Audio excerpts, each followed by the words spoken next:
Yeah, there we go. The star of the show right here. Let's go. One of the best Gullwings in the world after a 3-year restoration. Also has gone to the Mercedes Classic Center, authenticating the engine, the transaxle, the steering box. I drove the car. It drives beautifully.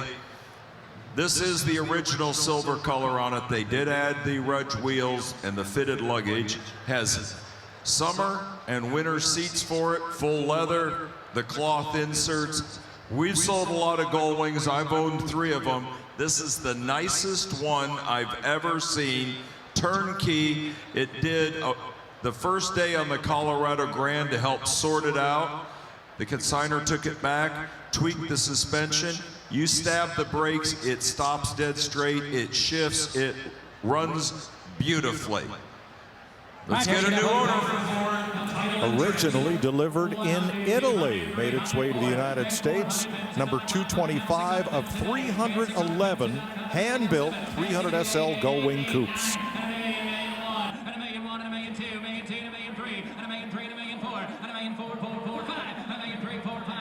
All right, take a look at the chassis cam as it rolls over, because we can see how beautiful it is up top, and I have a feeling it's going to look just as nice down below. Boy, not what we've been seeing so far today, you know, with those Art Morrison chassis. This is a very complex setup, a very complex build. The drive shaft going all the way to the back.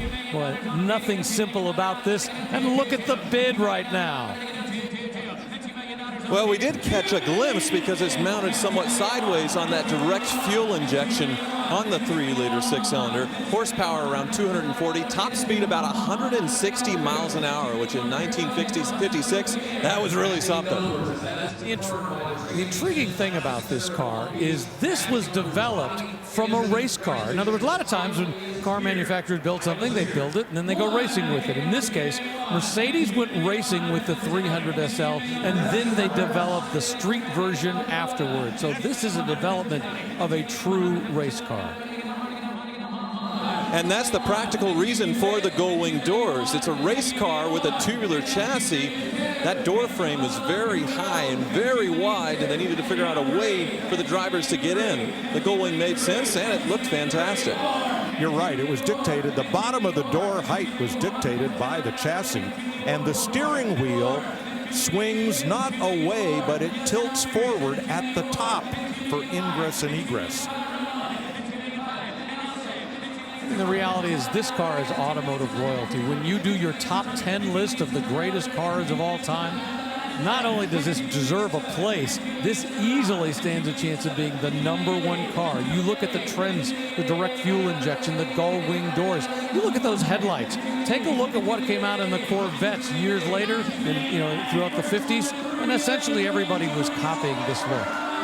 Whoa, whoa, top sale. 2.8 million bid, we're 3 million bid.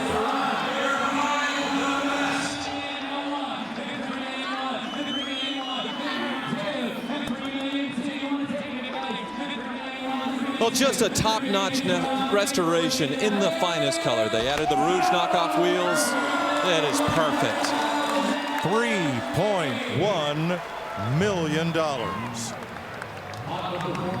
For a gorgeous 1956 300 SL Gullwing, said by Craig Jackson to be the finest he'd ever seen.